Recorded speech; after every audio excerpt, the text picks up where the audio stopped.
Kalian yang ngeklik video ini pasti lagi capek ya. Otaknya lelah, nggak bisa mikir. Dan mungkin juga sebagian dari kalian pengen menyerah. Saya juga yakin kalian nggak tahu caranya untuk mengobati rasa lelah ini. Jadi, kuliah kita hari ini akan membahas sedikit insight saya dalam kehidupan tentang apa yang harus kita lakukan ketika otak kita lelah.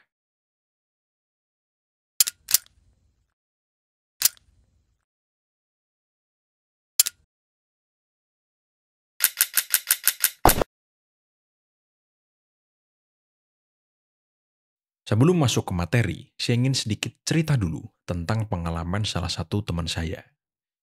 Jadi, dulu waktu saya masih kuliah, dosen saya ini meminta seseorang untuk dijadikan contoh praktek. Yang kena teman saya.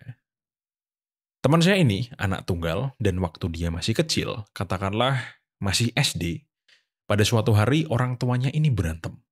Berantem besar banget bahkan mungkin sampai pukul-pukulan ya. Tapi beruntungnya pukul-pukulan itu cuma sebentar aja. Setelah itu kedua orang tuanya nggak mau ngobrol sama sekali. Dan ini berlangsung selama beberapa tahun. Jadi kalau misal ada tamu nih nyariin bapaknya, yang bukain pintu ibunya nggak manggil bapaknya, tapi manggil teman saya, terus bilang, bilangin ayahmu kalau ada tamu. Dan begitu juga sebaliknya. Dia selalu jadi perantara dalam komunikasi di antara kedua orang tuanya. Bayangin, ketika dia di masa-masa keemasan dalam pertumbuhan, dia harus menghadapi orang tua yang seperti itu. Dan hal ini, tanpa dia sadari, itu mempengaruhi otaknya. Ketika dewasa, dia lelah, capek, nggak punya energi.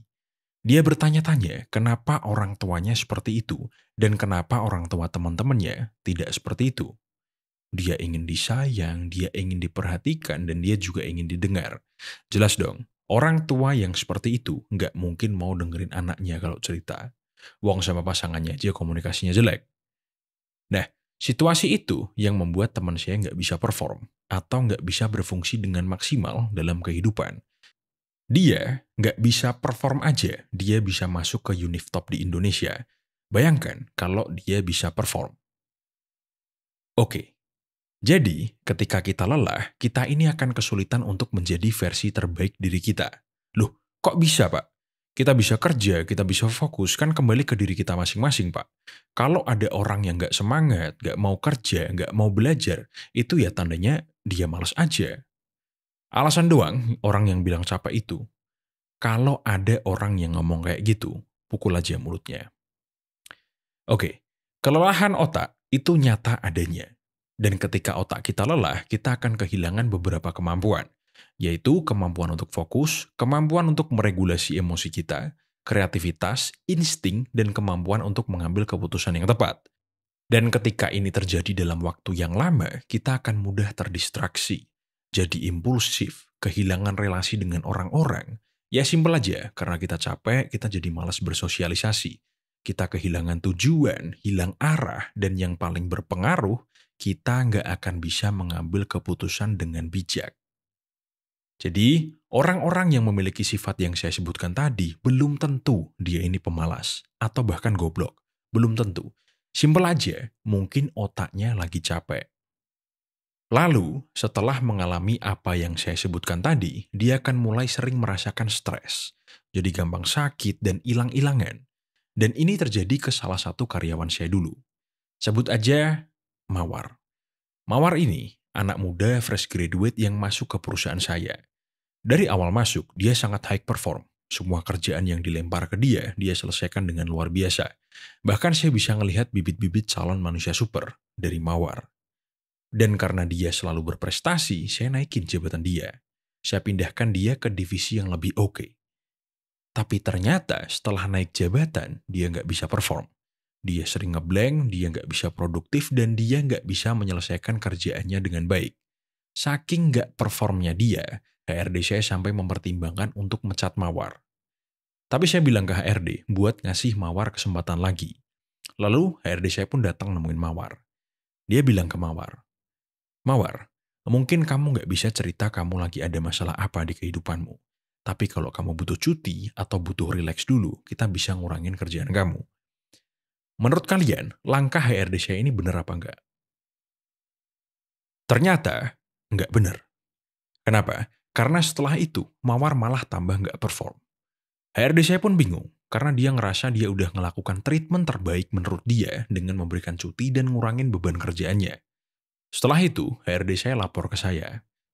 Jujur aja, saya males. Karena saya bayar dia, kan biar dia bisa menghandle urusan seperti itu. Lalu saya cuma bilang gini, ya udah Bu, jenengan tanya langsung aja sama Mawar, dia ini maunya apa? Oke, sebelum lanjut, kita bahas sebuah teori dulu. Membuat otak kita fresh itu ada caranya, dan cara tersebut itu dipengaruhi oleh hal apa yang menurutmu itu penting. Sebagai contoh, umumnya bagi manusia, belonging, inclusion, acceptance itu hal yang sangat penting. Tiga hal yang saya sebut tadi itu adalah sebuah bagian perasaan di mana kita diterima dalam suatu lingkungan. Perasaan itu juga bisa meliputi disayang, dicintai, diperhatikan, dimiliki, dan sebagainya. Lalu, ada juga sebagian manusia yang ingin berkembang, masuk ke dalam sebuah sistem, ambisi, karir, finansial, dan sebagainya. Dan ada juga yang cuman pengen freedom atau kebebasan. Dan kebebasan itu bisa macam-macam. Kebebasan untuk mengambil resiko, kebebasan untuk mengambil keputusan, dan sebagainya. Ada juga yang tentang makna kehidupan, agama, tujuan, cita-cita, pengabdian, merubah dunia, dan sebagainya. Nah, dengan memahami hal-hal yang menurutmu itu penting, lalu mencoba untuk mencari cara untuk bisa mencapai hal itu. Udah, gitu doang solusi dan rahasia untuk membuat otak kita fresh, yaitu dengan menggenggam atau minimal mencoba untuk meraih hal yang menurut kita itu penting. Dan boom, otakmu akan fresh. Dan begitu juga dengan Mawar. Setelah HRD saya tanya sama Mawar, Mawar, biar kamu bisa perform lagi, kamu ini butuh apa? Ternyata, Mawar ini pengen dilibatkan dalam kerjaan-kerjaan yang sulit, pengen dilibatkan dengan berbagai macam proyek, dan ternyata juga dia ini mulai nggak perform setelah naik jabatan dan pindah divisi. Karena atasannya yang baru itu belum berani ngasih dia kerjaan yang berat-berat. Dan Mawar, dia ini jadi overthink bahwa atasannya yang baru itu nggak percaya sama dia. Menurut saya, nggak ada yang salah. Atasannya mungkin pengen Mawar adaptasi dulu sama lingkungan yang baru. Atau pengen Mawar membuktikan dulu bahwa kerjaannya itu bagus. Sedangkan Mawar itu merasa dia sudah membuktikan banyak hal di divisi yang lama. Jadi ketika dia dikasih kerjaan yang gampang-gampang, dia merasa disepelekan. Atau bahkan merasa dihina karena dia merasa atasannya menganggap dia nggak mampu. Ya, manusia itu unik-unik ya. Kalau saya dikasih pilihan kerjaan gampang atau kerjaan susah dengan bayaran yang sama, ya mending kerjaan yang gampang kan? Atau bahkan kalau bisa nganggur ya saya pengennya nganggur. Oke, lanjut ya. Habis itu, HRD saya bilang sama atasannya Mawar buat masukin Mawar ke proyek-proyek besar. Dan Mawar ternyata bisa perform lagi.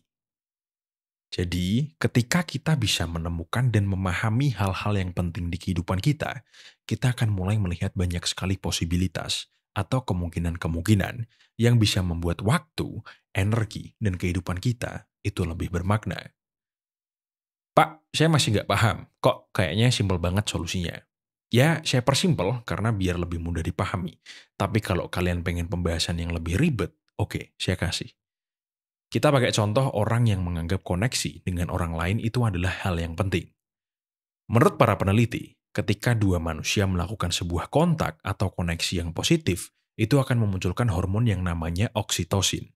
Hormon itu, hormon yang membuat kita merasa disayang. Jadi ketika kita berhubungan dengan orang lain dan hormon ini keluar, kita bisa merasakan perasaan tenang, perasaan aman, percaya diri, membuat kita lebih berempati, membuat kita melupakan trauma dan rasa takut. Dan kalau kita ngesek sama orang yang kita sayang, lalu hormon ini keluar, orgasmenya tuh jadi lebih enak. Dan macam-macam lah manfaatnya. Contoh lain, apapun itu yang penting bagi kalian, ketika kalian kejar, kalian akan melihat berbagai macam posibilitas. Dan terbukanya posibilitas itu memunculkan hormon dopamin, atau hormon yang memberikan motivasi, kreativitas, kecerdasan, inovasi, dan sebagainya. Pak, tapi saya sering lihat konten-konten yang bilang bahwa dopamin itu nggak baik. Ada benernya juga, tapi kalau saya jelasin di sini, itu bakal panjang banget. Jadi, lain kali aja. Tapi intinya, dopamin yang buruk itu dipengaruhi juga dari sumber dopamin itu sendiri. Kalau kamu dapat dopamin dari nonton bokep, ya pasti itu buruk. Oke, orang kalau ke psikolog dengan keluhan dia nggak punya motivasi, salah satu hal pertama yang dicek psikolog adalah tingkat dopaminnya. Lalu solusi umumnya kalau gangguannya cuma nggak punya motivasi aja dan nggak ada gangguan lain, itu adalah memberikan sumber dopamin baru yang baik bagi pasien. Contohnya, psikolog akan nyuruh pasiennya untuk melakukan suatu hal. Umumnya, hal yang membuat karir, percintaannya, kehidupannya, atau apapun itu berkembang. Nah, ketika mulai kelihatan bahwa ada perkembangan dalam hidupnya, psikolog akan menekankan dan memantapkan perasaan bahwa dia sudah berkembang. Nah, perasaan ketika kita membuat progres atau perkembangan, mendapatkan sebuah pencapaian, atau sesimpel perasaan dihormati orang lain, itu rasanya sangat nikmat. Dan perasaan inilah yang bisa membuat otak kita fresh. Dan kalau dipersimpel lagi, formula untuk membuat otak kita fresh itu adalah dengan memunculkan hormon yang kita butuhkan dengan cara yang positif dan sesuai dengan nilai-nilai yang ada di diri kita. Oke, sekian dari kuliah kita hari ini. Jangan lupa like, share, dan subscribe.